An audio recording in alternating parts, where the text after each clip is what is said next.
因为你曾帮助我，我就在你翅膀的印下欢呼。让我们同心合意的来欢呼敬拜，让我们一起从座位上站立起来，来赞美我们的神。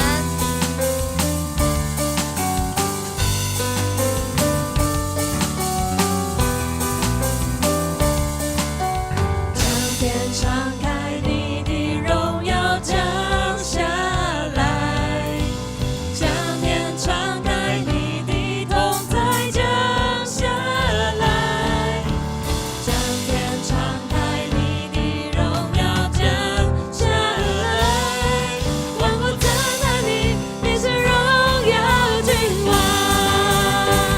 天上地下爱已敬拜。欢呼耶稣基督，圣洁羔羊，荣耀归于你，天上地下，在永恒里敬拜，哈利路亚，哈利路亚。起来拍手。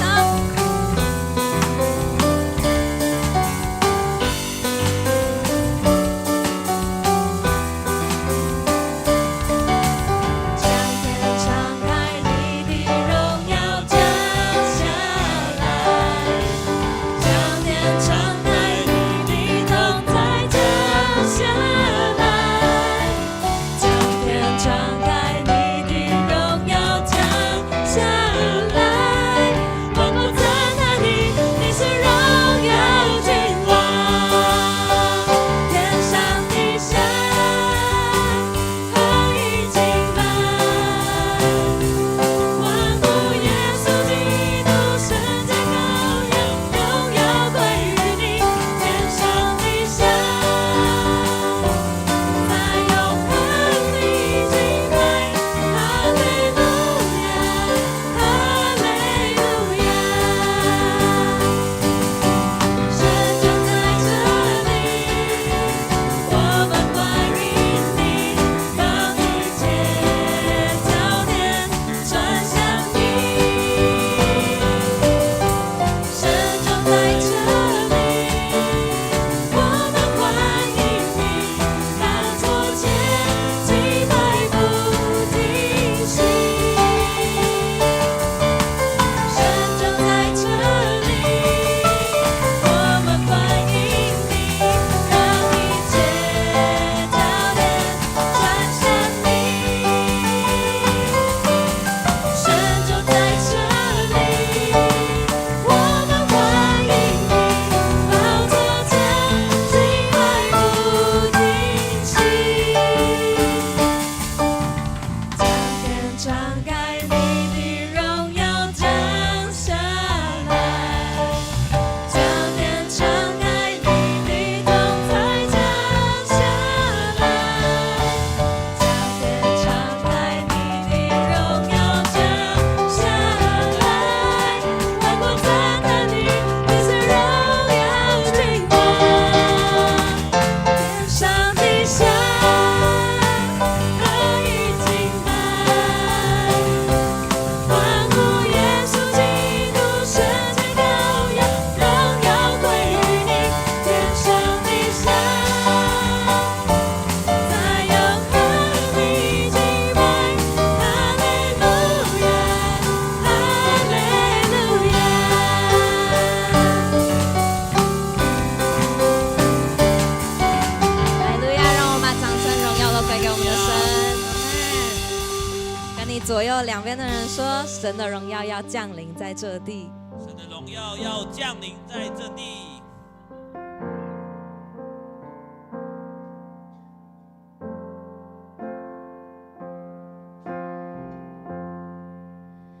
带我进入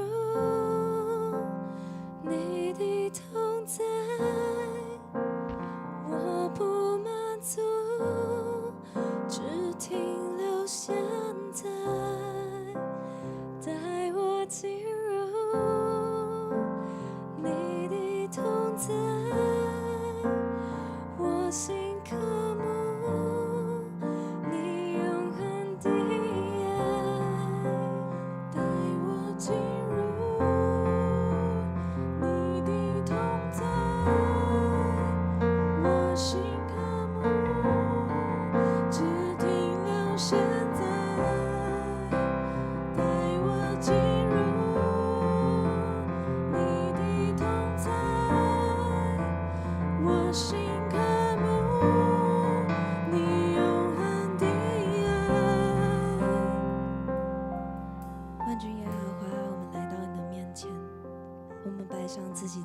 思意念。是的，主啊，我们渴慕你。主啊，我们渴慕你的同在，渴慕你永恒的爱。主啊，今天晚上，求你降下你的荣耀来到我们当中，来燃烧着每一颗爱慕你的心。万军耶和华，你的居所何等可爱，我羡慕可想你的渊源，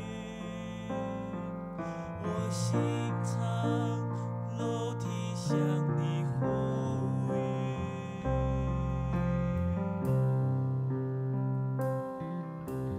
万军耶和华，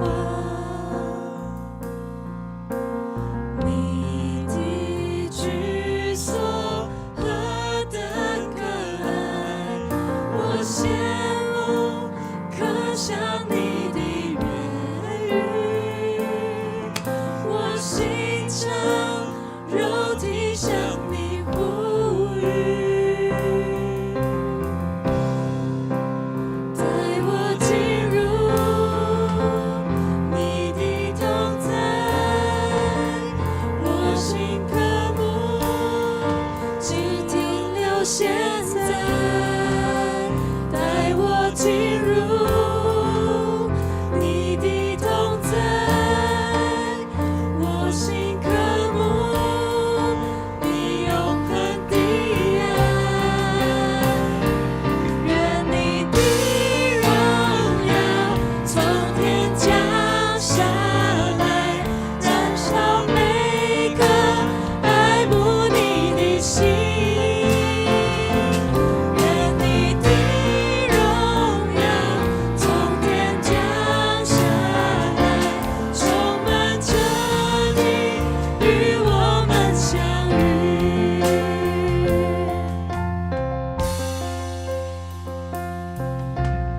万军耶和华，你的居所何等可爱，我羡慕可想你的言语，我心肠肉体向你呼吁。带我进入你的同在，我不满足，只停留现在。带我进入你的同在，我心渴慕你永恒的爱。愿你的荣耀从天降下来，燃烧每个爱慕你的心。愿你的荣耀从天降下来，充满着你，与我们相遇。带我进入你的同在，我不满足，只停留现在。带我进入你的同在，我心渴慕你永恒的让我们对神爱。来唱。带我进入。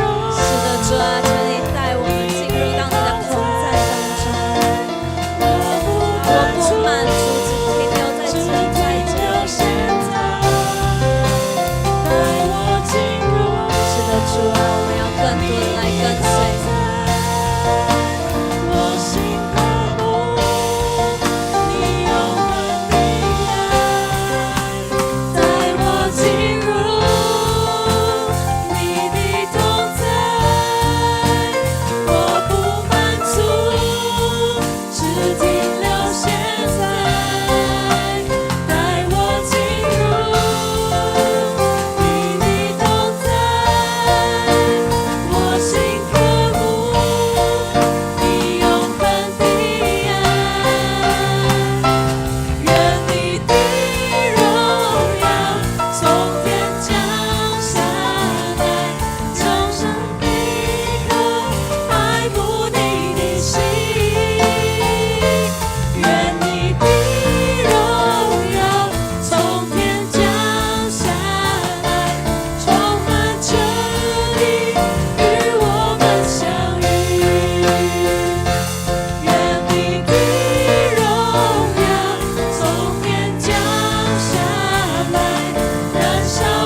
24篇9节说：“你们要抬起头来，永久的门户，你们要把头抬起，那荣耀的王将要进来。”是的，主啊，今天晚上神的荣耀就要临到我们，触摸我们每个人的心。所以我要邀请大家，我们敞开我们的心，带着我们的渴慕，让我们一起来向神来唱。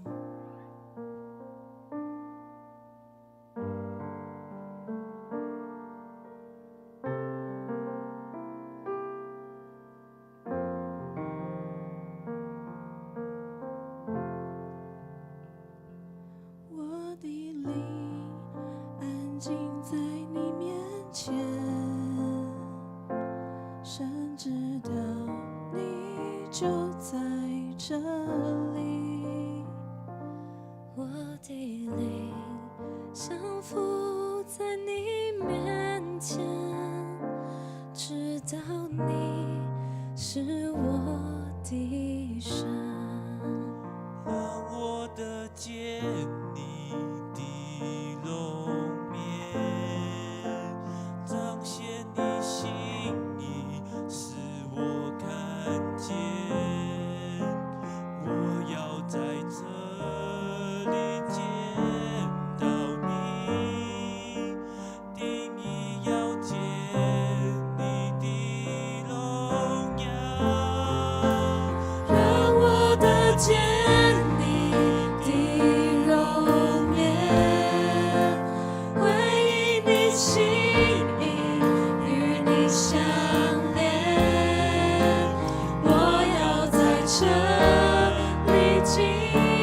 天父上帝，我们敬拜你，我们赞美你，因为你是昔在、今在、永在、全能的父神。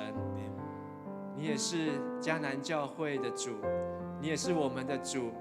感谢你在万人当中召聚我们成为你的儿女，感谢你设立迦南教会，能够成为这里的祝福，成为桃园的祝福。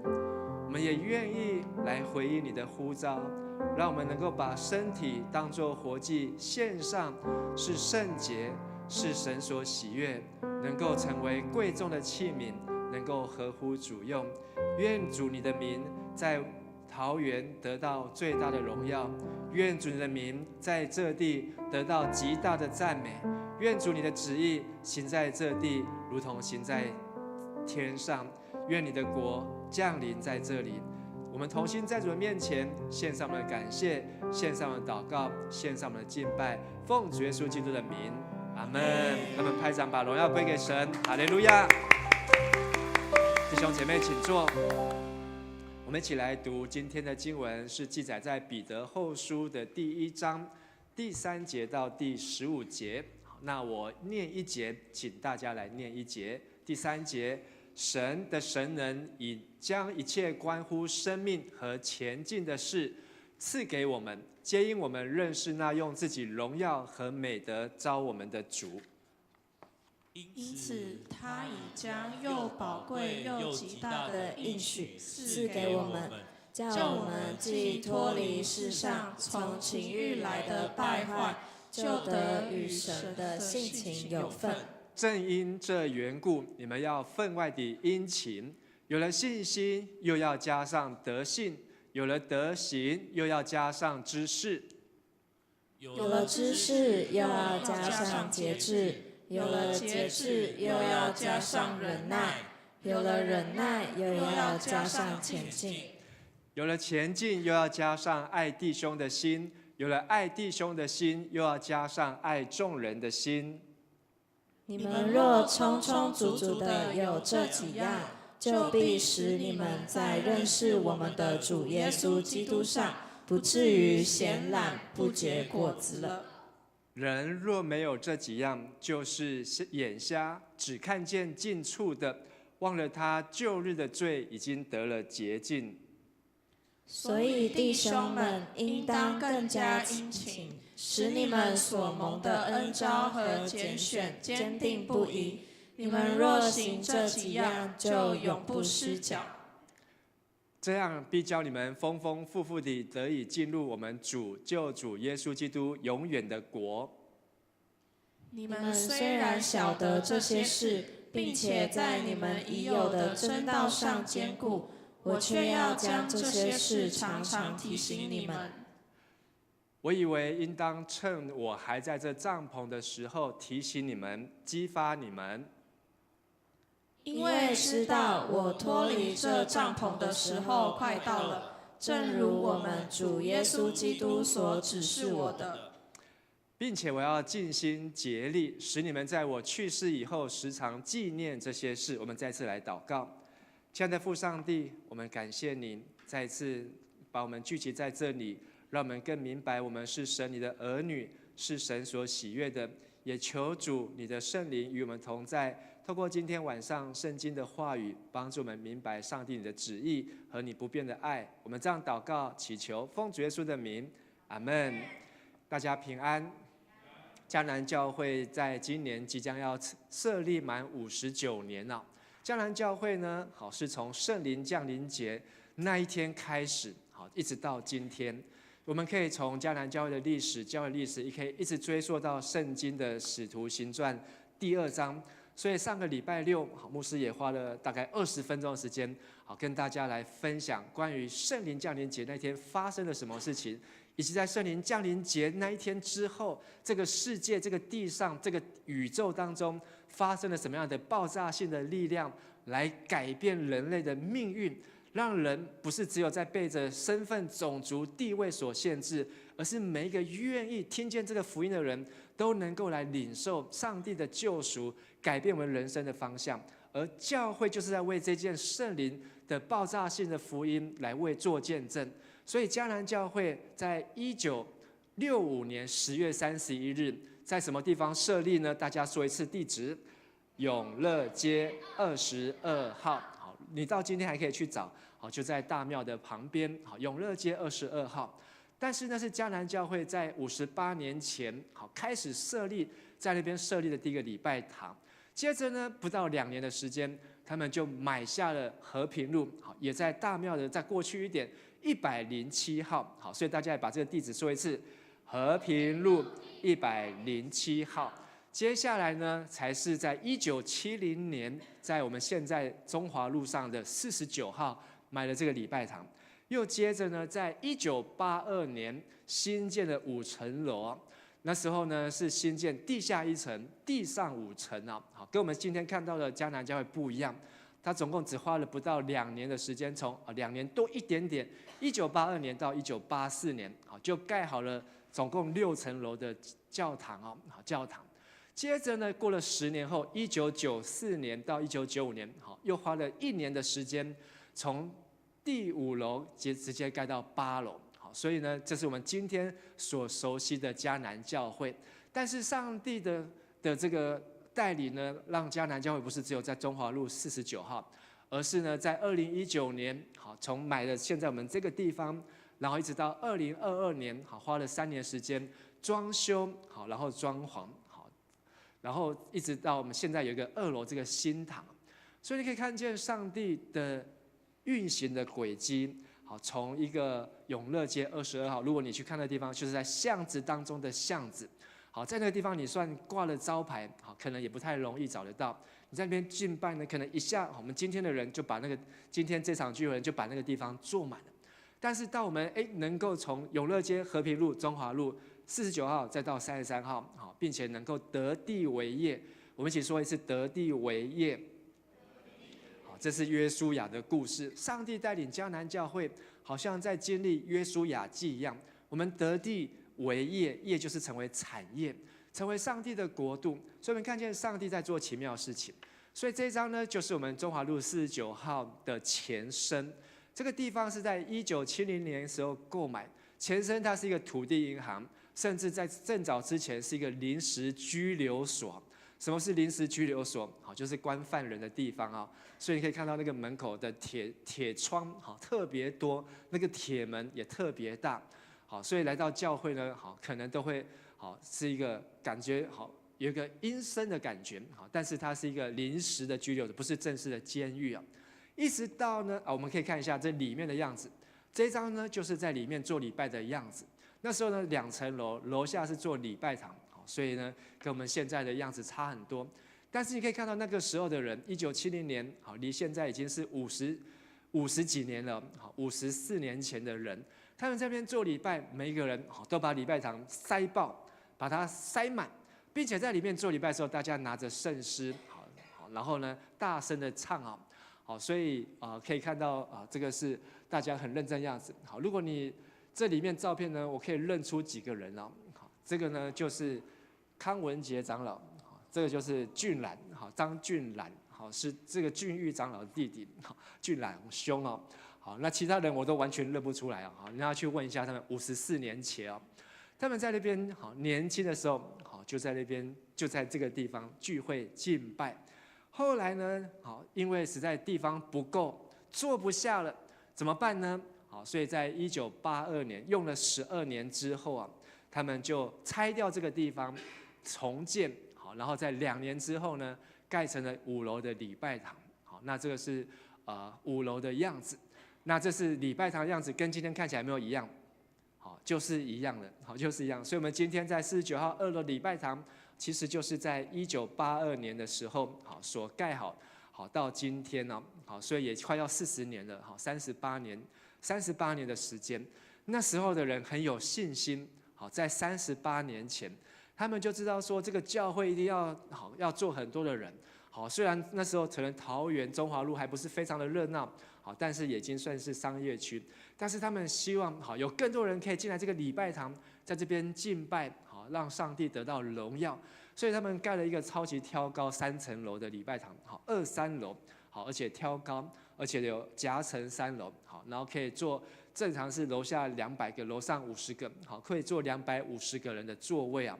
好，但是啊，在牧师在迦南教会服事的经历当中，好，有一次坐最多，好，就是这个那时候学青办了一个音乐季，好，在里面坐了400个人，好，就在礼拜堂当中，里面坐满了400个人，好，可以塞进去啊，在那边聚会。那这是那时候5层楼的外观啊，好，你看到那个大门是在正中间，然后两边好像有车库的样子，好，这我也很少看，这个照片非常的少，好，所以找到一张这个照片。那招牌呢就很突出啊，在前面的迦南好基督长老教会到5层楼，但是呢没有想到上帝的作为，让这5层楼的礼拜堂，短短的10年当中，好，从1984到1994，那时候大家觉得怎样？坐不下了，好，不够用了，好，因为我们又要做礼拜，礼拜就用掉了2、3楼，然后楼下又有互助社，然后只有剩下4楼教室，好，然后5楼的牧师馆，好，所以地方空间实在太小了，我们没有地方小组，没有地方聚会，所以呢，他们原先在盖这栋楼的时候呢，就已经挖好了8层楼的地基啊，好，所以他们在往上加盖。好，所以在1994年的那一好的时候呢，陈道雄牧师好做了一个敲砖的动作，好，然后就把前面的这些骑楼凉亭拆掉，然后直接盖上去到8楼。好，所以这是我们看到迦南教会建造这个建筑物 building 建造的过程和历史啊。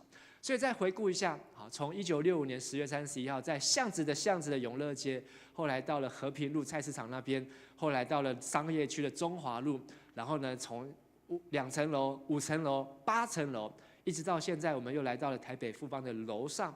好，那这里有300多坪的地方，所以可以看见上帝好对迦南教会的心意是什么？就是要让这个地方充满了上帝的荣耀。好，所以跟你旁边的弟兄姐妹说，我们要让迦南教会充满了上帝的荣耀。我们要让迦南教会充满了上帝的荣耀。所以你有没有相信？你有没有信心？有一天这个地方会坐不下，阿们。好，你有没有信心用意象看见？有一天，好，我们的在49号、在33号这个地方太小了，不够用了，我们要寻找更大的地方呢？如果没有信心，我们看见上帝一直在做这样的事情，上帝也一直给我们每一个时代的教会、迦南教会挑战，就是让我们看见我们需要把福音传出去。好，今天很高兴看到新城执事在当中啊，好，他现在是嘉光教会的执事。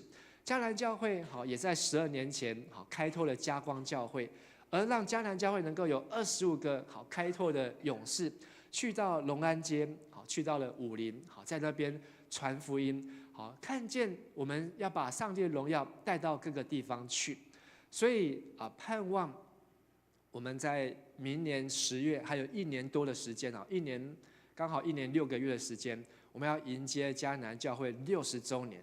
这1年6个月18个月，我们可以做什么事情？好，在60周年的时候，可以让这一个故事见证好成为一个美好的画面呢？好，我知道我们后面那个怡韵姐，她就从小就在迦南教会长大，还有包括我们当中很多都是在迦南教会长大的第2代，甚至也有第3代。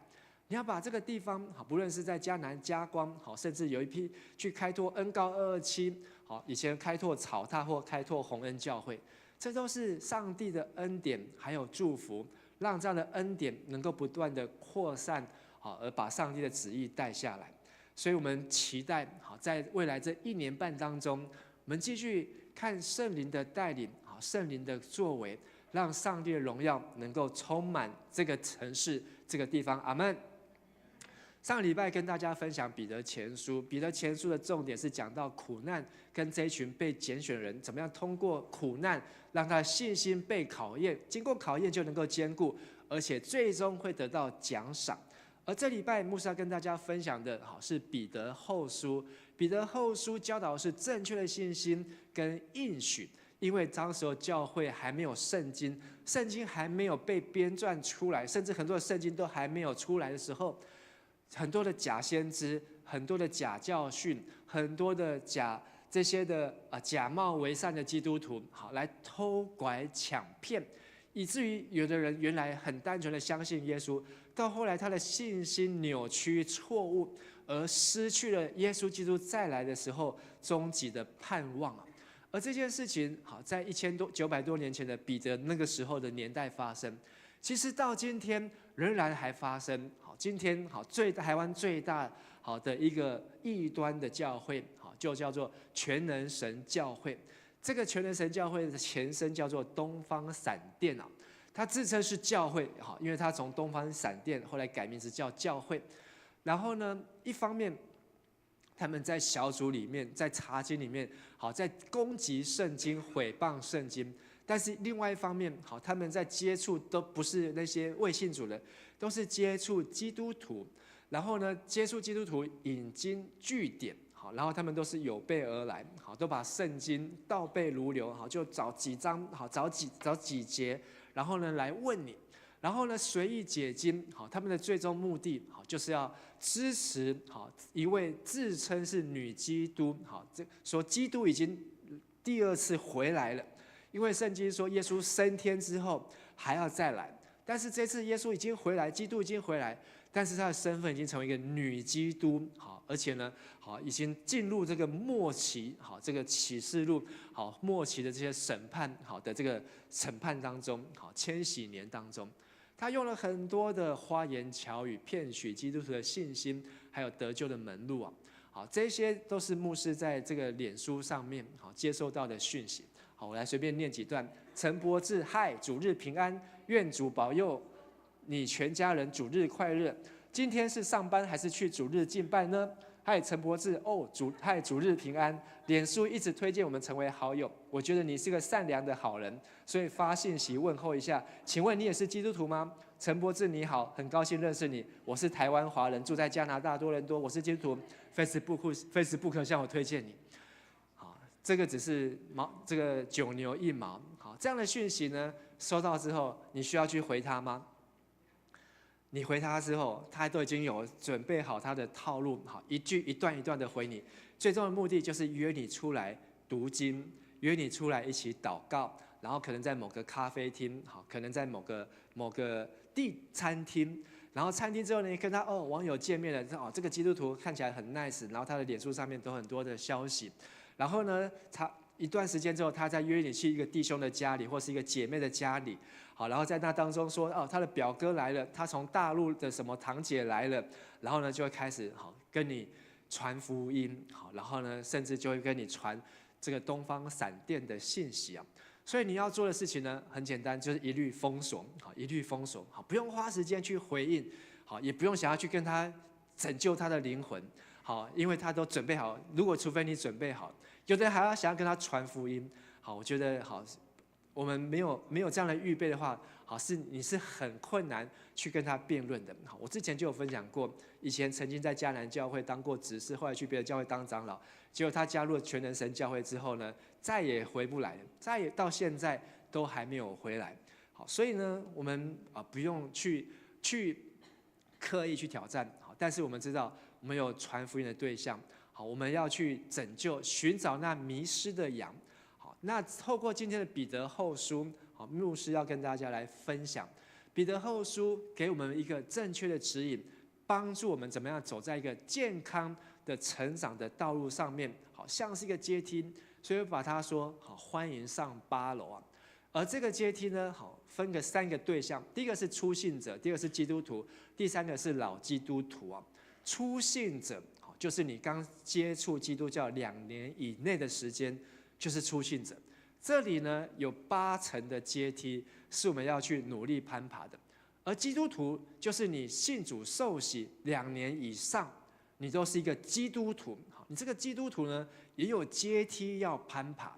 而至于老基督徒呢，好，就是你已经成为基督徒了，好，你已经长大成熟，好，至于要多久呢，我没有办法去界定，好，因为所谓的老基督徒，好，就是他真的有基督徒的样式，好，那个老基督徒也有他要尽心竭力攀爬的阶梯，而这三段呢，都来自于彼得后书的第1章，好的前面我们刚才所读的经文，好，所以把它分成3种类的阶梯。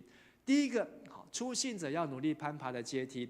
好，按照我们刚才所读的圣经，我们一起来读5节到7节啊，请正因这缘故，你们要分外地努力。有了信心，又要加上德性；有了德性，又要加上知识；有了知识，又要加上节制；有了节制，又要加上忍耐；有了忍耐，又要加上前进；有了前进，又要加上爱弟兄的心；有了爱弟兄的心，又要加上爱众人的心。好，所以这里总共讲了8样。所以第8节说，你们有了这8样，好，他没有去算，好，那我帮他算好了。这8样，再继续增长，就必使你们在认识我们主耶稣基督上，不至于闲懒懒散，不结果子。但是第9节，没有这8样的人，就是什么呢？瞎眼、短视，还有呢，忘了他过去的罪已经得了洁净。所以这8样重不重要？有了，你就可以在这8样上面继续的增长。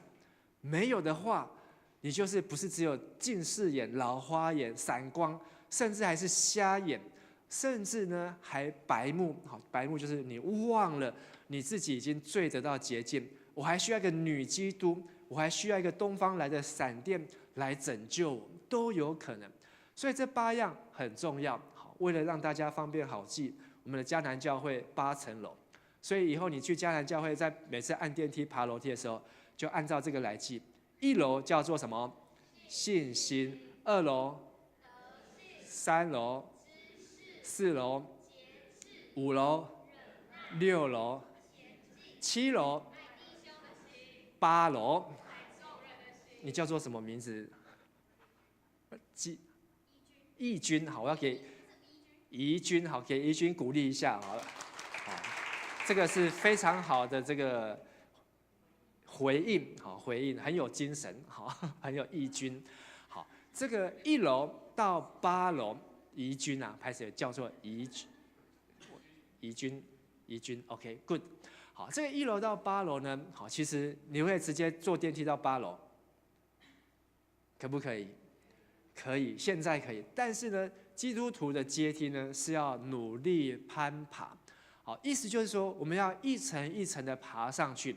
好，不要想说我们要垂降，好，直接从8楼下来这样子。信心好，代表我们的觉志。这个觉志呢，在彼得后书，它一个很重要的关键指标，就是你有没有相信耶稣基督必要再来。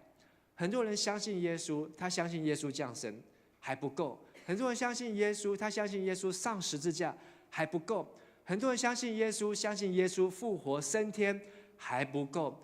相信耶稣要相信怎样？耶稣必要再来。好，跟你旁边的弟兄姐妹说，耶稣必要再来。很多人呢认为耶稣是他永远不会回来，所以他在地上的生活是没有在预备，没有在准备耶稣回来，他就过他基督徒他认为应该的样子。但是当他知道耶稣要再回来的时候，他必须要完成耶稣所托付给我们的使命。如果耶稣给我们5000，我们就要去赚5000；耶稣给我们2000，我们就要去赚2000。就算耶稣给我们1000，我们也不能够闲懒不结果子，也要去赚那1000。所以他要赶快在耶稣回来这段时间当中，要努力的好去传福音，就是8楼的地方。2楼有了信心，要加上德性。这个德性就是你基督徒的生活。好，我把它定义叫做受洗。受洗的差别就是你是活出基督的品格和行为。所以我们的2楼就是我们的2楼礼拜堂，那个地方就是我们每次好受洗的地方。还好这里也是2楼。我们来到了2楼，好，就代表我们受洗之后，我们的生命好像是过了红海一样，要有改变，身份改变。我们的生命像是过了约旦河一样，要有改变，是进入了流奶与蜜之地。3楼知识，知识就是读经真理，好，真理就是要借着圣灵的帮助，带领我们能够进入真理。4楼是节制，节制就是代表我们祷告能够胜过试探。5楼忍耐，忍耐就是代表要聚会，好，聚会当中就是要不断的聚会，好，不能够停止聚会，好，所以我们要忠心等候忍耐，让这聚会是不停息哦。6楼是前进，前进代表奉献，奉献就是一个敬虔，好，加上知足就是大力啊，而不是贪爱金钱。7楼爱弟兄的心，好，就代表我们的服事。这个弟兄，好，指的就是主内的弟兄和姐妹。所以在7楼，好，当你一路的爬上来，你要从决志、受洗、读经、祷告，这都是你个人的关系，个人跟上帝的关系。5楼开始是你跟人的关系，好，你透过聚会、小组、礼拜，透过奉献，透过服事，这是在教会内做的事情。而8楼呢，好，就是你要准备出去传福音。神爱世人，将独生子赐给他们，叫一切信他的不至灭亡，反得永生。所以每一次你在教会，好，想到迦南教会的8楼，你就想到彼得后书的第1章，好，第3节，好，得到第7节这一段的记载。有了信心要加上什么？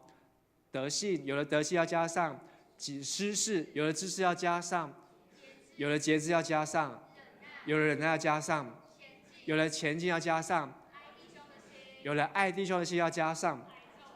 有了这几样，我们就能够继续增长，不是闲懒不结果子，并且也不会眼瞎，好，也不会短视，好，我们也不会迷失啊。所以这是初信者。请问你现在在哪一层楼？2楼。好，表示呢，那我们如果都还在2楼的话，我们有没有离开初信者？还没有，因为我们都还在初信者要努力的阶梯。好，如果你觉得呢，你还在2楼，或是6楼，或是7楼，好，都要给自己一个目标，我们要不断的成长。好，有的人连1楼都走错了，他的1楼呢是耶稣不会再来，那就很糟糕了。好，他以为他爬到了101去了，结果完全不同的地方。我们的1楼要有正确，好，就是耶稣必定会再来。好，第二个呢，第2个身份，初信者。这是刚刚信主人要攀爬的阶梯。当你爬到8楼，你就可以进阶升级，叫做什么徒？基督徒啊！当你爬到了8楼，就可以成为基督徒。好，跟你旁边人说，你爬上8楼就可以成为基督徒。刚才按照刚才那个标准，我们好像很多人都还没有成为基督徒。好，但是这是一个鼓励啦。好，也不要因为这样就觉得自己不是基督徒。不要错误的信心，而是呢，在彼得给我们的挑战当中，基督徒也有更加努力的阶梯。除了那初信者很努力在爬，你做一个基督徒，还要有一个更加努力的阶梯啊！我们来念第10节到第11节。所以弟兄们要更加努力，使你们的蒙召和被选坚定不移。你们实习这几样，就永不失脚，这样必叫你们丰丰富富地得以进入我们主救主耶稣基督永远的国度。这一段的阶梯，好，是叫做更加努力。所以这一群人呢，不再是初信者，而是你已经是基督徒了。你要比那个初信者，可以说哦，我好不容易爬上来了，我现在可以休息了。我可以进入半退休状态了，我可以当一个老基督徒了，哇！我就可以开始看别人、指挥别人。我现在选上了执事，选上了长老，我就可以躺在后面纳粮，是这样吗？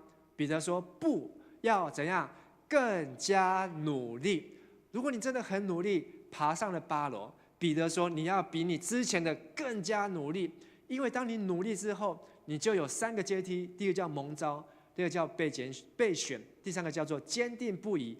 这3个阶梯呢，是帮助你进天国的时候丰丰富富。进天国的时候不会口袋空空，好，就双手空空进天国，而是当我们进天国的时候是丰丰富富啊。所以这3个阶梯，蒙召代表了我们要去分担圣工，被选叫做我们要担任职务。所以你来到教会，好，开始有去分担圣工，就是圣工所谓的服事跟圣工不太一样。服事，我倒一杯水给个小朋友，好，这个服事，好，我来去当夏令营的同工，好，我来开始来当招待，好，等等的这一切，好，服事是指彼此小组当中好的这个关系。但是呢，圣工呢，好，就是在教会当中，好，通常我们可以很简单的区分，好，就是在这个圣工表上面，好，服事表上面，好，开始，好，你的名字有出现在那上面的，就是一个蒙召，上帝给我们的蒙召，让我们的名字好背在上面，好，这是要对上帝来负责的，所以就是一个基督徒要更加努力的阶梯，而这个阶梯，当你在爬之后呢，你就会被选。好，所以像敏元，好，去年就被选上执事，好，木轩，好，还有一位，君毅，好，君毅，对，好，我们在我们的这个青年牧区周日礼拜当中，好，就有从基督徒，好，到了初信者基督徒蒙召被选，这个被选呢，好，是一个必经的路，如果你要上进天国，好，我们都会被选，所以你要渴慕。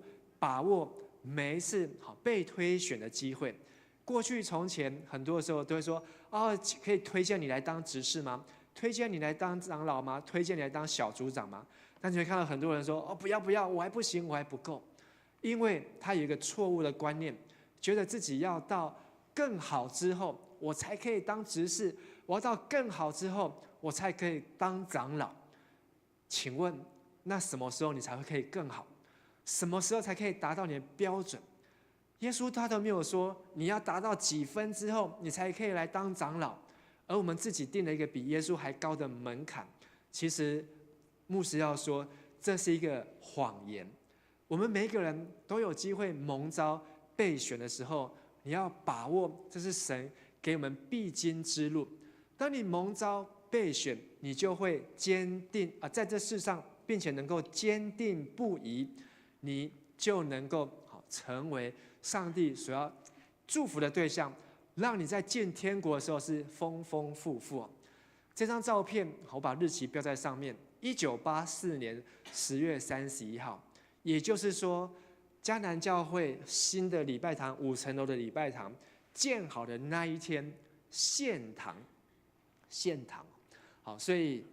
大概牧师好没有时间好，大概但是呢，因为牧师这几天都在看很多的这个照片，这张照片呢大概有300个人，好，300个人在上面，这300个人呢，好，我还没有时间好，但是呢，你可能可以去看今年10月就40年了，40年前好那300个人，40年后他们现在在做什么？好，或是他们40年后现在在哪里呢？你可以去好好去看，去寻找。明天我们也要拍一张这样的照片，因为明天陈牧师下午3点就任，所以会在4点半的时候呢，拍一张像这样的照片，在同样的地方。而这张照片呢，可能也会在40年后的不管是青年牧师，或是社区牧师，或是主任牧师，可能会讲一样的信息。拿出了2024年的照片，说那一群人现在在哪里呢？可能，但是我真的有看到那一群人到今天，有的还在，有的还在教会服侍，可能他年纪已经很大了，可能已经70岁甚至90岁了，可能那时候是学生，现在都已经当爸爸当妈妈了。可是呢，他能够被上帝拣选，而且他在教会当中坚定不移所以那时候可能都只是国中生，后来他蒙召，开始当一些服务，搬椅子，可能去倒垃圾，到后来他可能当招待，他可能后来才学习被选上执事、司会，而这一段过程就是基督徒要更加努力的阶梯，不再是初信者，不再是那些刚刚信主来到教会的人，而是他爬的阶梯不再是只有爬这个1楼到8楼。好，那每一阶的阶梯，其实那已经是一个跨越的阶梯啊。而第3个，是给老基督徒的阶梯。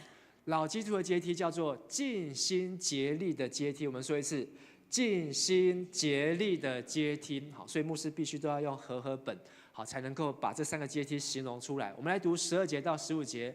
虽然你们已经知道这些事，并且在你们已有的真道上得到坚固，我还是要常常提醒你们这些事。我认为趁我还在这帐篷的时候，应该激发你们的记忆，因为知道我脱离这帐篷的时候快到了。正如我们的主耶稣基督所指示我的，我也要尽心竭力，使你们在我去世以后，时常纪念这些事。如果你是一个老基督徒，你在想的事情，就是你在为你要怎么离开这个世界做准备。好，再说一次，什么是老基督徒？老基督徒绝对不是说我已经受洗了30年，我已经信主了40年，我已经当长老当了50年，这个叫做老基督徒。不是，老基督徒的定义呢，是你通过了初信者8层的阶梯，通过了基督徒3层的阶梯，而你已经在预备要去见耶稣，或是你在预备你自己怎么样去离开这个世界，你所留下来的这些的种子有没有开花，有没有结果，这才是老基督徒的阶梯。所以这个老基督徒有没有可能20岁？也有可能，很有可能。马偕牧师他来到台湾的时候27岁，27岁他的基督徒的品格，我可以说他是一个非常成熟的品格。好，他已经来知道，他一个人只身来到了从加拿大，好去到了这个旧金山，坐船去到日本，后来去到中国厦门，然后来到了高雄，来到了淡水。一个27岁的年轻人，他已经完全清楚知道，他要完全的委身，就在上帝把他带来的这个地方，好，就是淡水，就是北台湾，就是我们现在这个地方。所以，我们迦南教会跟马偕牧师有没有关系？大有关系。好，因为迦南教会的母会是谁？桃园教会，就是马偕亲手设立的教会。只是马偕活得不够久，如果马偕活得够久，迦南教会也是马偕开设的。但是呢，迦南教会是从桃园教会马偕亲手开设的。在139年前，马偕来到桃园，那时候桃园叫做特阿恒，我好像已经讲过了。好，表示这边种了很多的桃树，很多的桃树。好，特阿恒。好，所以呢，马偕在这边设立了桃园教会，而这个老基督徒马偕呢，他不断的在培育接班人，培育下一代的人能够在这边传福音。你觉得他们培育成功？就是有培育成功，才后来还开拓了这些教会。好，桃园分设了迦南，迦南分设了洪恩、草踏，还有这个嘉光。好，现在还有一个恩高227。好，这都是不断的在培育下一代。而这里彼得说他住帐篷啊。这个帐篷不是说彼得一天到晚都去 camping 都在露营哦，好，没有那么高级。好，这个帐篷的意思呢，是指他的身体。那时候的人，好，特别圣经当中，好，他们都用帐篷来形容自己的身体。好，因为那时候帐篷就是布做的。好，那他们身上那块布跟帐篷的布其实都是同样的布料。好，因为他们住在巴勒斯坦的地区，好，是干燥，白天很热，晚上很冷。好，但是他们只要有一块布。好，白天就可以遮太阳，也不会里面不会流汗，晚上可以包起来，好，就可以挡风，这样就够他们过一生了。好，所以他们的衣服都很简单，就是靠那一块布。所以他说他脱离他这个身体的时候快到，也表示说他觉得他自己的身体或是状况好也不行了，他已经真的是一个老基督徒了。可是他有3件事情，这3件事情叫做常常提醒、激发记忆。然后呢，脱离帐篷。常常提醒的意思呢，就是他要对这些基督徒们，好，提醒他们，提醒什么事情呢？就是提醒要在真道上要继续的坚固。你们不管爬到了8楼，或是已经爬上了基督徒的阶梯，千万好不要有什么东方闪电、西方闪电、南方好闪电，然后就把你们牵去了。好，千万不要随着异端邪说飘来飘去，而是要坚固好在这个耶稣基督的道上。那个时候还没有这本圣经，他们的信仰好没有办法说我去看圣经，我研究一下，让我回去好好读经。没有，他们必须要思辨，他们必须要常常的在心里面跟神有直接的关系。他们甚至更直接的，就是他们要领受圣灵。当他们领受圣灵，他们就很清楚知道，现在跟我讲话传福音这个人，他的灵对还是不对？现在好，这一个教会，他们在这边敬拜，他们在这边唱歌，在这边祷告，他们的灵好，跟我们的灵的那个 tune 频率是不是一样的？还是你会觉得很不舒服？他会借由这样子来判断，常常提醒，激发记忆，就要回顾。虽然那时候好才离耶稣升天没有多久，离五旬节也不过10-20年，但是他们不断的去回想，他们是怎么一路的从1楼、2楼、3楼、4楼爬到金边，走到今天好这个路程，而最后他在预备的就是要脱离帐篷的时候到了，表示他在警醒等候啊。好，这张照片好上面也有标日期。2005年10月29号，那这几个人呢，可能离我们的年代比较近了。好，那也是陈牧师来迦南教会封牧的那一天，好，担任青年牧师。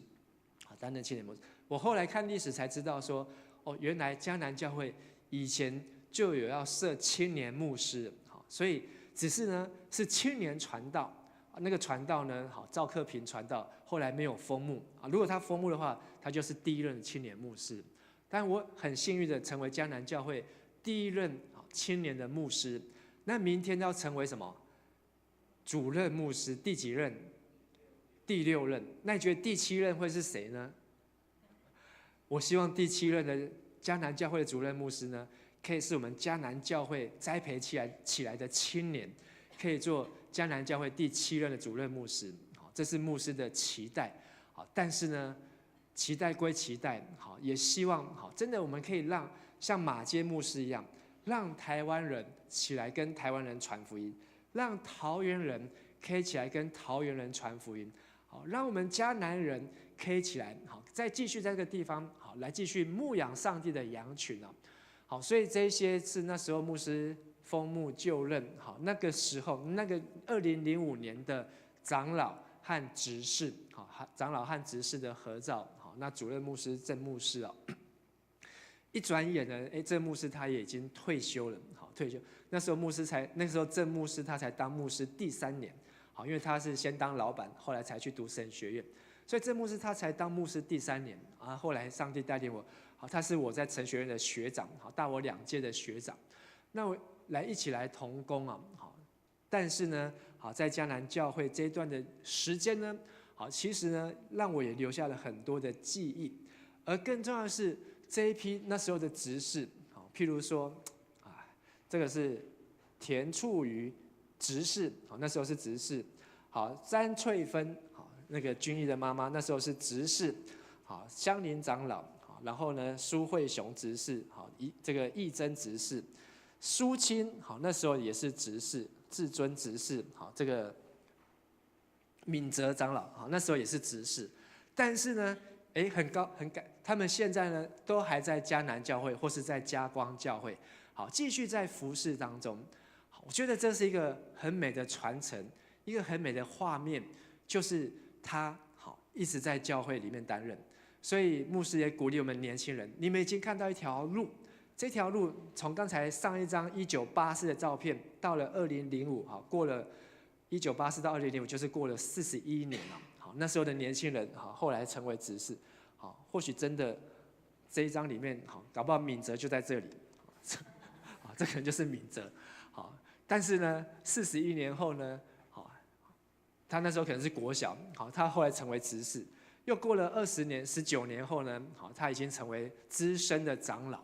资深的长老，所以不论你有没有成为迦南教会第7任的牧师，但是你可以成为迦南教会好的长老，好，跟你旁边的弟兄姐妹说，好，你可以成为迦南的牧师，或成为迦南教会的长老，你可以成为迦南的牧师，或成为迦南的长老，好，这是牧师给大家的挑战，但是你不要成为迦南迷失的羊，千万不要，你不要成为曾经在迦南教会聚会，但是几年之后狼没去啊，好，因为这里是不会啊，这里都长直，好，因为这张照片里面，搞不好真的就有迷失的羊，狼没去啊。好，几年之后呢，可能还要让后面的牧师去寻找迷失的羔羊，因为他们爬错了阶梯，或是放弃了阶梯。所以今天的信息，好，结论，彼得前书后书告诉我们要分享上帝的神性。这是在一开始就告诉我们的。好，我们来读第3、第4节。神的神能已把一切关乎生命和前进的事赐给我们，因我们认识那用自己荣耀和美德召我们的神，因此他已把又宝贵又极大的应许赐给我们，使我们既脱离世上从情欲来的败坏，就得分享神的本性。这个是一个结论，但是它放在一开始的第3节，我们能够去分享神的本性。那有的圣经翻译叫做分享上帝的神性，神性也好，本性也好，意思就是说你能够把神讲得跟神一样。什么意思呢？好，譬如说你可以把孙中山讲得跟神一样，哇，但其实他明明是个人，但是你把他当神一样来拜，或是把蒋介石讲得跟神一样。但是我们并不是要去把人当成神，但是有的人却把神讲得跟人一样。好，最后你听完之后，他不过是一个人的故事。譬如说我们楼上耶和华见证人，他来传讲的耶稣就不会是神，他所传讲的耶稣就是一位先知，因为在他们的教义当中只有耶和华，耶稣是先知，就是一位人。好，不论他多么的神圣，他是一位先知。如果耶和华见证人说耶稣也是神，那他就要接受圣父、圣子、圣灵三位一体的教义。好，这才是基督教。所以为什么耶和华见证人不是基督教？因为他不承认耶稣是基督，是弥赛亚，他就没有办法承认圣灵。他们也有耶和华见证人，也有耶和华的灵。好，但是那个灵呢，却没有办法为耶稣做见证。但是圣灵，上礼拜说的五旬节，圣灵就是在人的身上来为耶稣做见证。好，所以回过来，我们能够去分享神他的神性，是因为我们认识神的荣耀，圣灵帮助我们，而且还把那个又宝贵又极大的应许赐给我们。那个应许是什么？好，那个应许包括那初信者的阶梯、基督徒的阶梯和老基督徒的阶梯。这个应许就是你只要爬上去，上帝就一定按照这样子来使用你，来祝福你。这就好像你去了这个保险公司，你只要达到这个 KPI 业绩，你就可以升上了经理。好，你只要在做了什么，拉了几个人，你就可以升上了钻石经理。好，然后再怎样，他就终身就送你一台车，好，然后再送你一栋房子。好，这是他也是学圣经的。但是呢，在圣经当中，圣经给我们的应许就是我们的生命要成为丰丰富富的进入天国，而不是双手空空。好，然后不晓得我们要怎么进去，而是你能够很清楚的。所以，好，全能神教会，好，他告诉我们说，接受神末世的工作才能蒙拯救。听起来是一个真理，可是它只是外面贴这样，里面却是一个假教训。他们看的圣经，好，就只有挑着看，然后呢，他们会有自己另外印了一本，好，另外印了一本，好，就是他们现在手上拿的那一本，好，那一本呢，我也不知道那一本要怎么讲，字太小，他们会有另外一本陪你来读，然后呢，那一本就是在告诉你，关于这个末世基督已经显现。你看他，注意看他用的字叫做已显现。他说基督已经来了。如果基督已经来了，怎么到现在什么事情都还是一样？光这一点，他就已经不合格了。按照马太福音第24章，耶稣基督来了之后，哇，那还有按照启示录告诉我们，当基督来的时候，还有按照这个帖撒罗尼迦前后书告诉我们，基督来的时候，好，那是一个大事情。我们还活着的人要被提，好，然后要在空中与主相遇，而且天上会有号角，会有响声。可是这个女基督，好，从1970几年，我忘记正确时间，意思也是说40-50年前，他们在中国大陆，不知道是河北还是山西，就已经开始在传这个女基督。到今天传了40几年，我们也没有看到有一个人被提在空中与主相遇啊。我们只有看到有中国大陆的麦当劳的东方闪电的人在那边传福音，人家不信他，就会把他打得半死。后来上报纸，好，真的有这样的新闻。可是呢，这些假教训、这些假先知，他们却一而再、再而三，而且可以说全台湾最大的大本营就在桃园，就在桃园。所以桃园有很多的这些全能神教会跟东方闪电，在吞吃这些初信者，甚至有的是基督徒。更可怕的是，连这个老基督徒都有可能被带去，而且一进去就出不来，就回不来。我们要怎么去分享神的本性？就是透过我们已经认识真理，还有明白应许，在这3层的阶梯上面，好，三种 level 的阶梯上面，我们有很清楚知道我们要成长的目标。好，其实牧师已经都放在周报上面，好，甚至我还把经文都放在后面，所以你可以回去把这一页好把它拍下来，好，截图在手机当中。不要忘记，这个阶梯永远不会变，因为他已经从彼得后书写到现在。不要忘记，基督从初信者到基督徒到老基督徒，这是我们必须要走成长的路。有了这几项，初信者就不至于闲懒不结果子，而基督徒就永不失脚。永不失脚意思就是不会跌倒。基督徒很怕跌倒，牧师也很怕跌倒。牧师最常在哪些地方跌倒？我已经讲过啊，上次我们开同工会的时候，3件事情，第一个就是钱，第二个就是信，第三个就是权欲、权力。牧师好，其实代表了所有的信徒一样。当我们越服侍上帝，上帝就会扩充我们的境界，让我们的地位，或是让我们在教会，让我们在羊群当中，好，能够得到更多的尊重和权利。那当然，你接触人也越多。可是钱、权还有色，好，异性，好，这几件事情呢，是我们很容易跌倒的地方。一跌倒就叫做失脚，好，失脚。所以我们要成为一个基督徒，好，我们在那3个阶梯上面蒙召、备选、坚定不移，好，才能够站立得稳哦。好，那最后这个题目呢，欢迎上8楼。有没有去过迦南教会的8楼？去过请举手。哎呦，不错啊，这么多人。好，请问迦南教会8楼是什么地方？大声一点。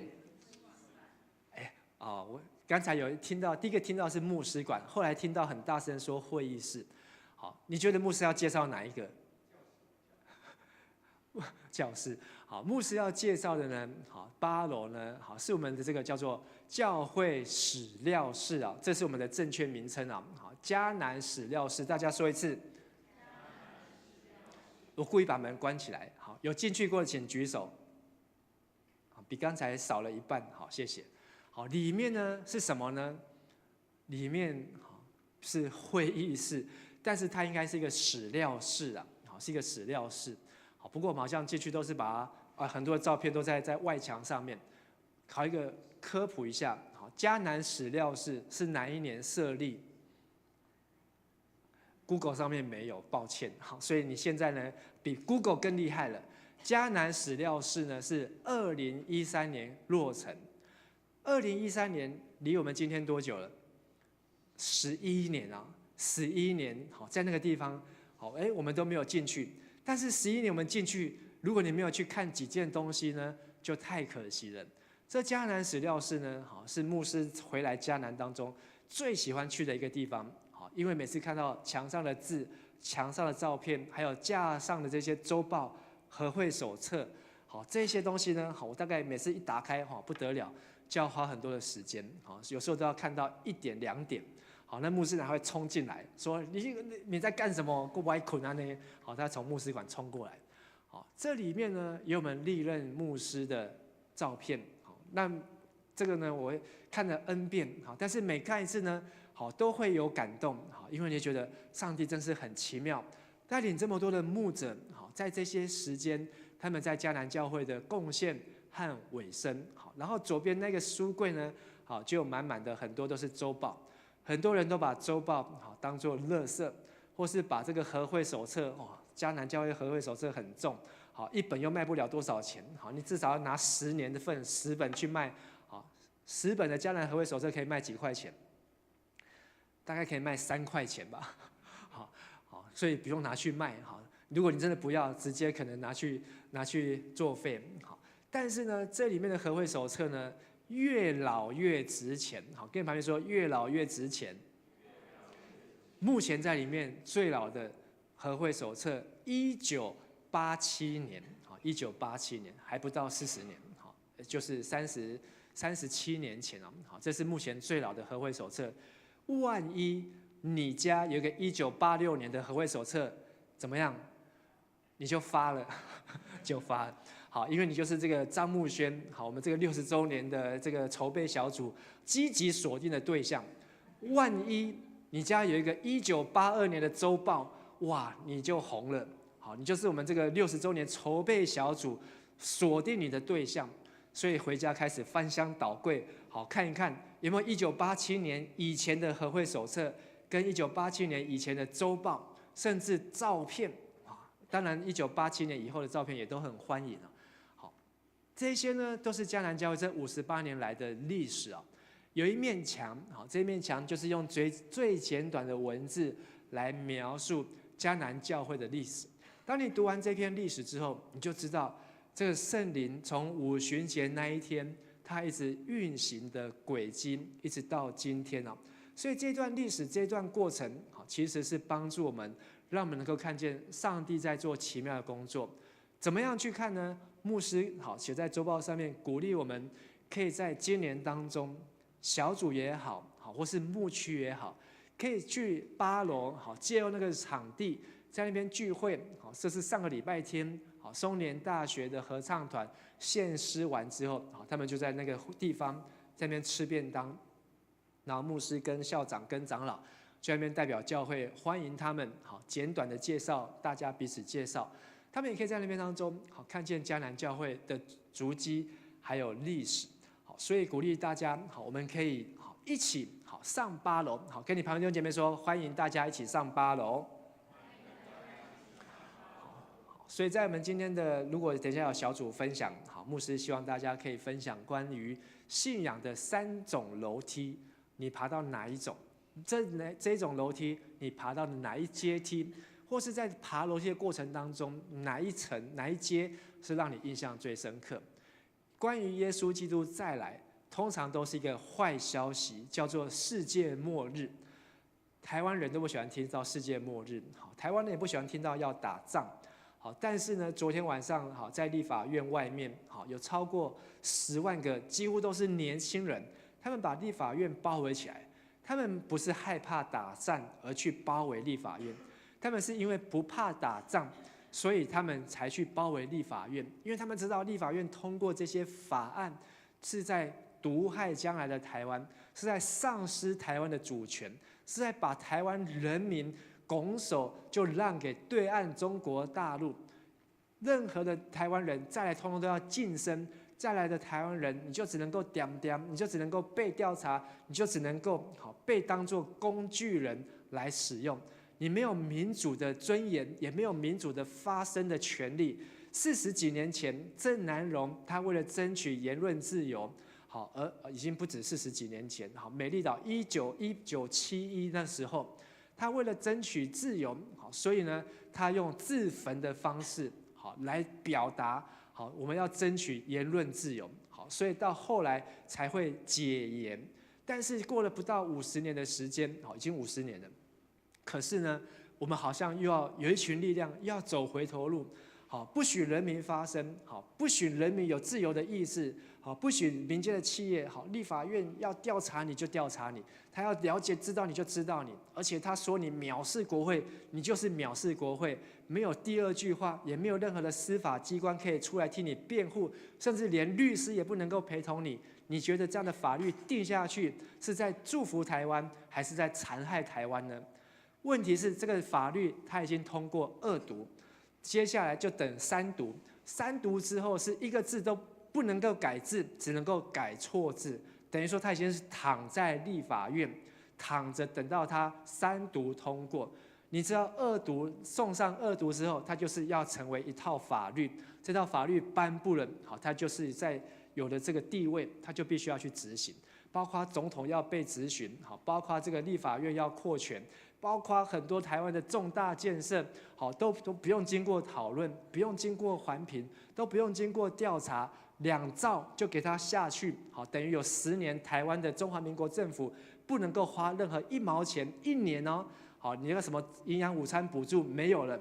好，1整年当中，好，这个路灯坏了，水沟不通了，马路不平了，通通都不能够花任何的钱，因为要在10年内盖完好这一条花东高速铁路哦，花东高铁10年内要完成，而且是法令规定的。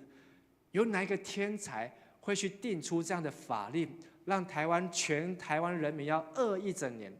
但是他说不用，我们不用饿1整年，我们去借国家主权基金，这个国家主权基金好的供应商就是中国大陆，在世界上已经很多国家跟他们借过了，好，他们通通陷入在"一带一路"的惨境当中，跟中国借了几百亿，跟中国借了几千亿，然后呢盖高铁、盖铁路，好，然后挖什么港、做什么机场，最后呢很多都是豆腐渣工程，万一有幸逃过豆腐渣工程，但是发现盖好之后也没有人在用，好，根本一点都不符合实际，最后欠了中国政府一大笔钱，欠那么多的钱，好，最后他们还不起，所以他们只好卖权，好，卖权利，好，这个港就让给你们50年，好，不用还，好，或是让给你们这条铁路，让你们经营100年不用还，用这样的方式，你能够去想象这样的法令法案通过之后，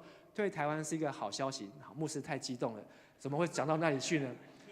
末日，因为我觉得真的是末日啊！如果这个立法院通过了，直接是世界末日，台湾末日。但是耶稣再来，好，很多人认为是坏消息，只有在基督徒来看，这是一个好消息，因为我们一开始就有正确的信心，耶稣本来就要再来，而且他也必定会要再来，他也将要再来。这是一个我们等待的好消息。从圣经的彼得、使徒行传的保罗，这些12个门徒，他们看见耶稣升天的时候，他们就一直在等待这个好消息的发生。但是到今天，有多少基督徒还在继续带着好消息等待呢？还是已经忘记了呢？还是已经忙着其他的事情，然后一点都不 care， 一点都不关心呢？因为他们一开始爬的第一个阶梯就是错误的阶梯，一开始他们去上的地方就是错误的地方，以至于他们后面不管再怎么样的努力，他们对于耶稣基督再来一点反应都没有，一点感觉都没有，一点预备都没有。所以希望这几题呢，好，可以成为我们好好的思想，好好的思考。好，我们邀请敬拜团好一起来到台上。今天牧师要分享这个信息，好，虽然时间又长了一点，好，不过今天是礼拜6的晚上，我们都可以放轻松。但是我要让大家一起看见的就是，迦南教会是一间被圣灵充满的教会。你同意的话，你就说阿们。牧师要带领大家看见，每当迦南教会经过1年，就是圣灵带领这个教会1年。无论你现在是不是在迦南教会，或是你在线上、在网络，可能你是在其他地方，但是你要知道，教会都是基督的身体，这个身体都是有同样的 DNA。你怎么知道是同样的 DNA？ 你怎么知道跟耶和华见证人不一样？你怎么知道跟全能神东方闪电不一样？你怎么知道跟其他这些的摩门教不一样呢？因为我们都领受同一位圣灵保惠师，我们读的是同一本圣经，我们宣称的是同一个使徒信经。这样的信仰让我们能够在同一个圣灵当中去领受。问题是魔鬼撒旦他也很厉害，他有办法在同一个教会、同一个身体当中去制造分裂，可以去在同一个基督徒当中去制造纷争，让基督徒跟基督徒相恨，让基督徒跟基督徒互相仇视。明明是同一个身体，可是你的内部在打架。你有没有看过你的左边的肺跟右边的肺两边在打架？你有没有看过你的左眼跟右眼？来啊，你打我，然后这一眼你打我，然后2眼一边要往这边，一边要往那边，拓汤或是斗鸡眼，或是斜视，这样的人会是很奇怪。当教会出现拖汤、出现斜视、出现手脚不协调，就等于中风一样。这是一个警讯啊，是一个警讯。所以，当我们在教会当中，如果没有一个彼此相爱的心，圣灵没有在我们的当中。当圣灵在我们当中的时候，我们要知道怎么样去爱耶稣而爱教会，因为爱教会而爱弟兄和姐妹。我要邀请大家，好，我们一起站立起来，用这首诗歌来回应。迦南教会是神的荣耀彰显，所有的教会都是神荣耀彰显。让我们在教会当中能够来荣耀神，来看见上帝他奇妙的作为。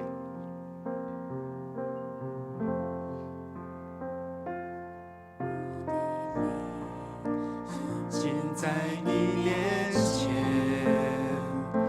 神知道你就在这里，我的灵降服在你面前，知道你是我的神，我的灵，我的灵安静在你面前，我的心知道，神知道你就在这里。亲爱的圣灵，我的灵要降服，我的灵降服在你面前，知道你是我的神，让我得见你的容颜，彰显你心意，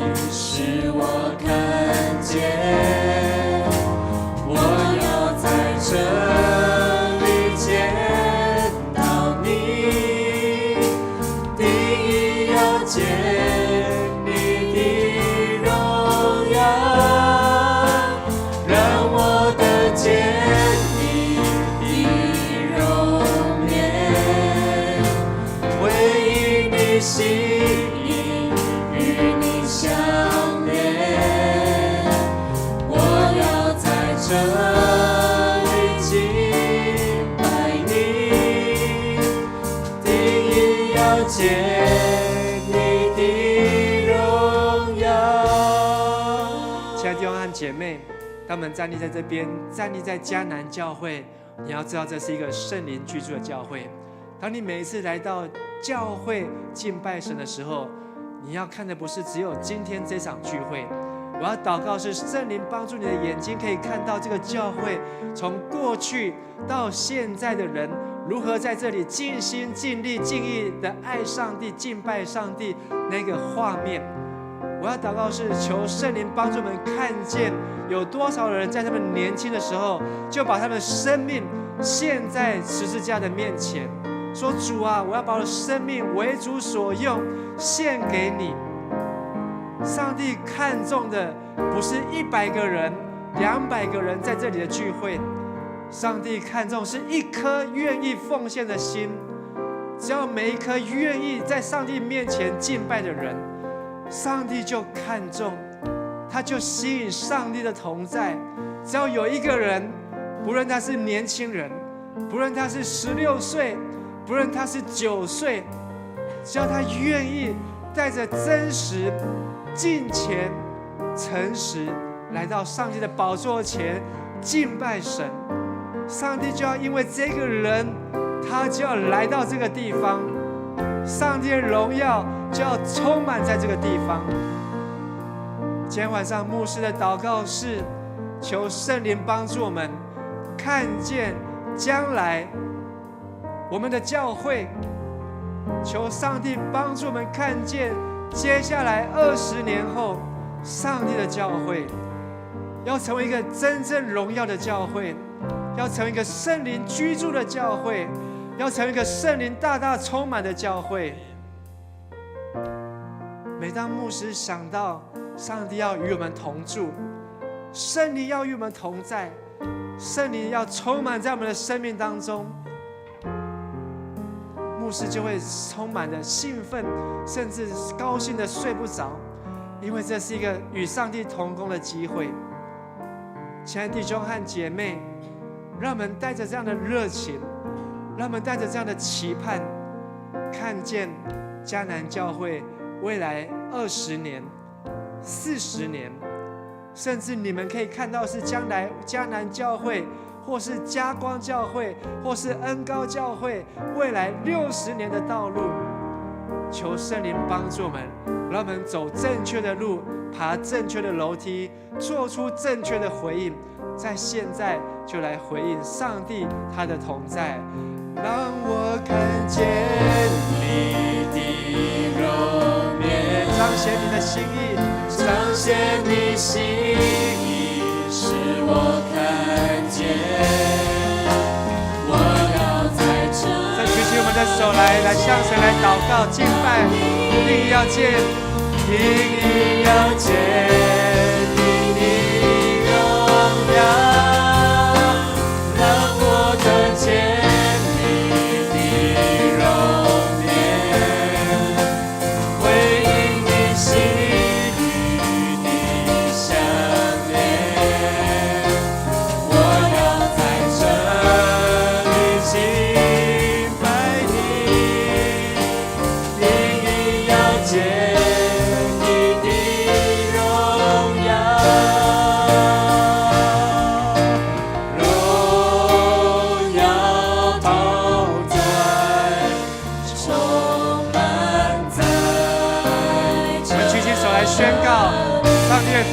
宝座要设立在这里，羔羊宝座设立在这里，再次宣告神荣耀的同在，哈利路亚！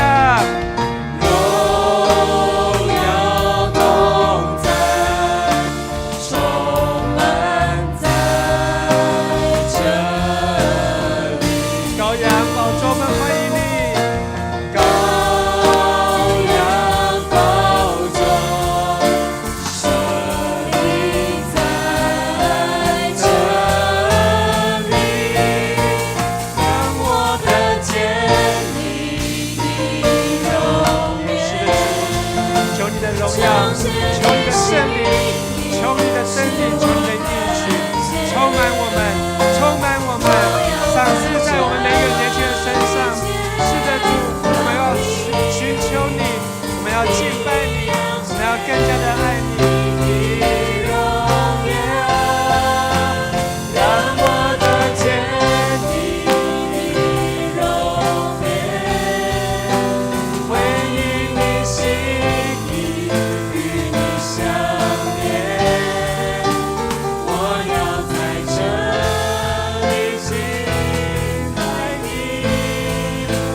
把我们的生命再一次摆在你的面前，感谢耶稣借着彼得的话，让我们知道有了信心要加上德性，有了德性要加上知识，有了知识要来到4楼的节制，有了节制我们要到忍耐，忍耐要到前进，前进以至于能够爱弟兄，更胜于能够爱众人的心。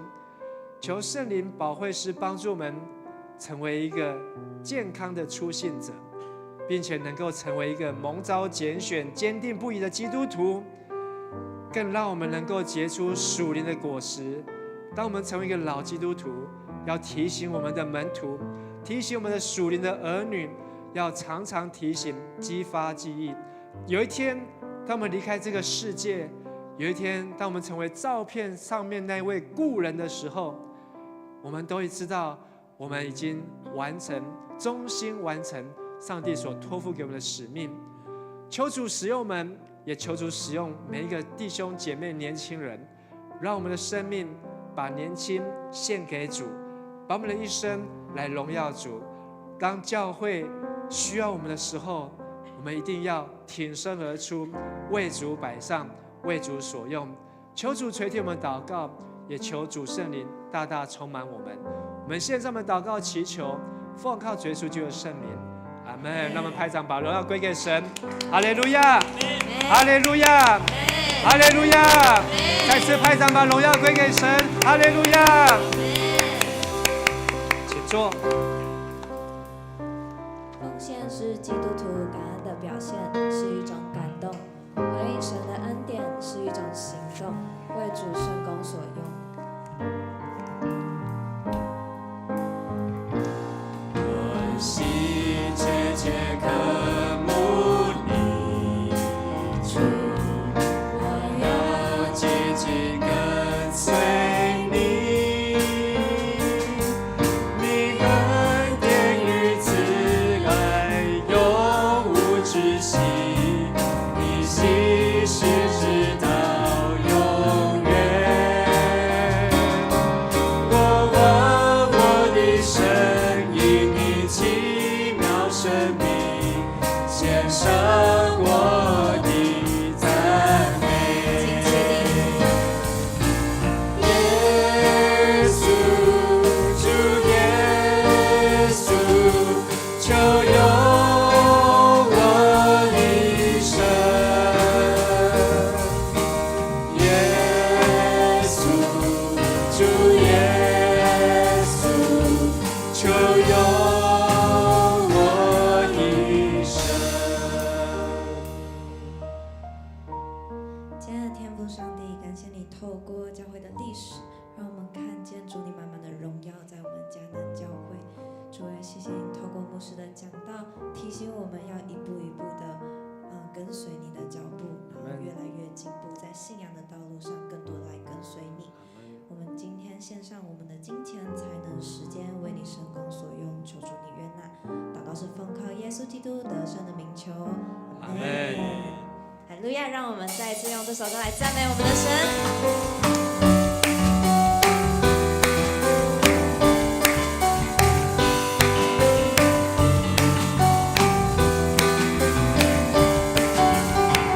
天敞开，你的荣耀降下来，将天敞开，你的同在降下来，将天敞开，你的荣耀降下来。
我们知道你是习在今在荣耀的君王，我们也知道你是把荣耀降在迦南教会这个地方的君王，你也是要把荣耀透过迦南教会带到全桃园各个地方的君王。愿主耶稣基督的恩惠、天父上帝的慈爱、圣灵的帮助、圣灵的感动、圣灵的充满，常常与你们众人同在，使你们的信仰能够一阶一阶坚定不移的往上爬，直到耶稣基督再来。阿门！再次拍掌，把荣耀归给耶稣。哈利路亚！在你要坐下以前，跟你旁边的弟兄姐妹说，我们要一阶一阶的往天国来爬。我们要一阶一阶的往天国来爬。请坐。各位弟兄姐妹平安，我是子君，然后我现在要来做消息报告。我们要欢迎新朋友，可是我们新朋友提早离开了。刚刚那一位新朋友他叫陈怡君，对，他是哪个大一？台北商业大学，是不是？好，我们欢迎他。大家有空的时候可以去关心一下他，这样子。线上回放，好，大家回去看掌声。好 ，OK， 好，那下一页。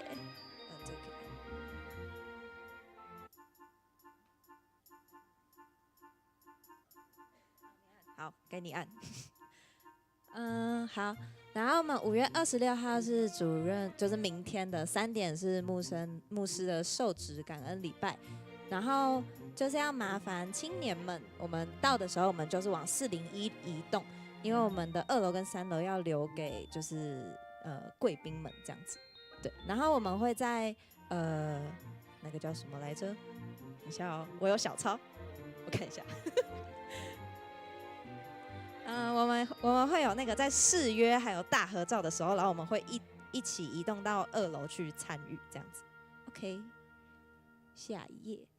好，然后6月2号要召开第415次长执会，然后请各单位5月29号前要提出报告，然后预备心准时出席。那如果你要请假无法参加的话，请提前向陈牧师请假。OK， 然后这个是我们60周年特刊，要就是收集大家的照片。那如果你想要纸本的话，可以到办公室去领取。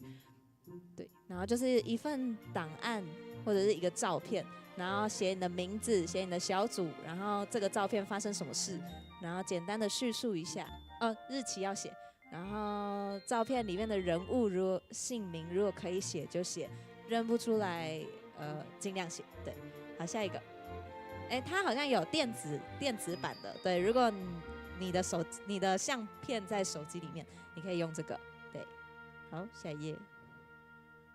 OK， 那我们今天的小组是联合小组，所以请大家留下来练献诗，因为我们明天的台语场礼拜我们要献诗，我们的献诗曲目叫《我愿奉献我一生》。接下来我们把时间交给牧师，好。